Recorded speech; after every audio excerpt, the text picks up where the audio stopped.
Supreme court نے کہا ہے کہ تا حیات نااہلی والا جو پچھلی عدالت کا فیصلہ تھا وہ ایک طرح سے انہوں نے اڑا کے رکھ دیا ہے۔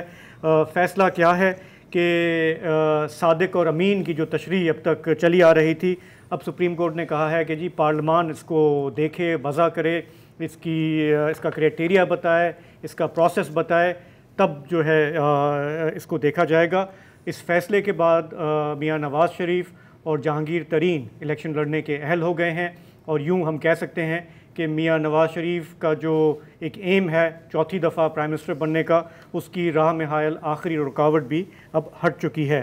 آئین کی جو تشریح ہے اس پر سپریم کورٹ نے کافی انٹرسٹنگ ریمارکس دیے۔ انہوں نے کہا جو پچھلی تشریح تھی تقریباً وہ غلط تشریح تھی۔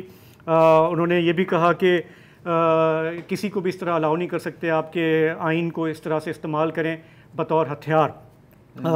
اور اس سے آج جو کامنٹری سامنے آئی ہے، ہمارے جو لیڈنگ لائرز ہیں، حامد خان صاحب ہیں، صلاح الدین ہیں، ریما عمر ہیں، سب نے اس کو ویلکم کیا ہے، اور انہوں نے ایک طرح سے یہی کہا ہے کہ ہمارے ملک میں سیاسی انجینئرنگ کے لیے اور من پسند لیڈرز لانے کے لیے یہ جو ایک ہتھیار تھا، کم از کم یہ راستہ اب لگتا ہے کہ بند ہو گیا ہے۔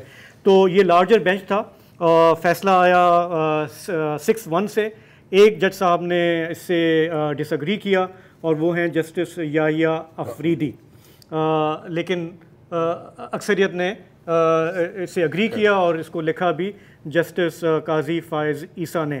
تو ایک بہت ہی کلیئر چیز نظر آ رہی ہے کہ قاضی فائز عیسیٰ صاحب جو ہے وہ چاہتے ہیں کہ پارلیمان اور پارلیمان کے قوانین جو ہیں وہ اس کو فوقیت ملے۔ اب یہ جو پورا معاملہ ہے یہ ہے آئین کی شق 62(1)(f، رائٹ 62(1)(f) جی۔ اچھا، اب اس کی یہ جنرل ضیاء الحق کا تحفہ ہے۔ کئی تحفے ہیں نا یار، اب مطلب کتنی جسے سبسیکوینٹ سارے پارلیمان اور لیڈرشپ نے برقرار رکھا۔ جی بالکل، جہیز کے طور پہ سینے پہ اسے لگا۔ اچھا، یہ آپ نے ہتھیار کا لفظ استعمال کیا، بالکل درست ہے، اور اس طرح کے کئی ہتھیار ہم نے ماضی میں استعمال کیے ہیں، اس پر ابھی ہم آتے ہیں۔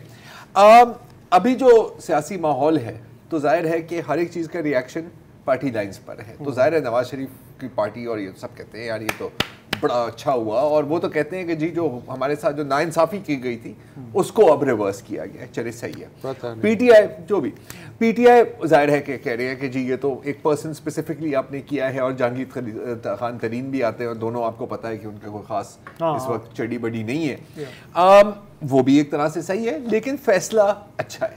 تو اس وقت ہو سکتا ہے کہ مستقبل میں عمران خان ہو سکتا ہے کہ آنے والے کئی دنوں میں اس کا ان کو بھی فائدہ ملے، اکثر ایسا ہوتا ہے۔ اچھا ہے، ہمارے ہاں ہوتا کیا ہے کہ یہ جو کیا کہتے ہیں صادق اور امین والی جو بندوق اس وقت آپ نے فائر کی تھی جب آپ چاہتے تھے کہ یار اس بندے کو یہاں سے ہٹانا ہے، اب کیونکہ ان کو واپس لانا ہے تو اس بندوق سے آپ نے گولیاں نکال دی ہیں اور اس کو کونے میں رکھ دیا، لیکن پھر بھی فیصلہ اچھا ہے۔ ہوتا ہمارے پاس یہ ہے، ہمارے یہاں یہ ہے کہ جب ایک ہوا چل رہی ہوتی ہے نا، سپوز کرو یہاں سے ہوا چل رہی ہے، کوئٹہ چل رہی ہے، تو پھر آپ دیکھتے ہیں کہ فیصلے بھی اس کے مطابق آتے ہیں۔ یہ انسینیویٹ نہیں کر سکتے ہم، نہیں، میں پہلی کی بات کر رہا ہوں، ٹھیک ہے، لیکن پھر جب ہوا کا رخ چینج ہوتا ہے تو ایسا لگتا ہے کہ فیصلے بھی اس کے مطابق آتے ہیں، لیکن اچھا فیصلہ ہے۔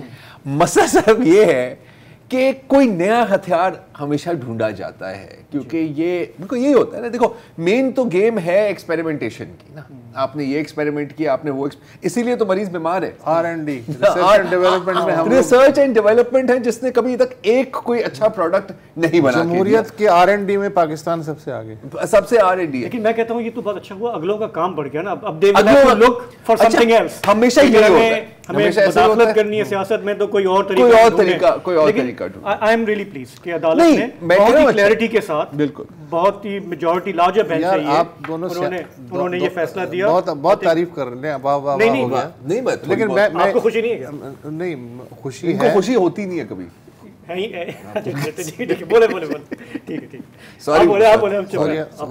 ہو گیا۔ اچھا، میں یاد دلانا چاہ رہا ہوں آپ کو، میرا کام ہے آپ کی خوشیاں برباد کرنا۔ ہاں جی، میں آپ کو یاد دلانا چاہ رہا ہوں کہ ایک صاحب تھے ثاقب نثار صاحب، جی ہے نا، جی، وہ اس زمانے میں 5 رکنی بینچ نے ایک کوئی رولنگ دی تھی کہ یہ تاحیات ہے نا، وہ بھی سپریم کورٹ کے معزز بینچ تھا، جی یہ بھی ہے. دونوں موضوع. اب میں کنفیوز ہوں کہ کیا بات کروں میں. ہوا کا رخ ہے.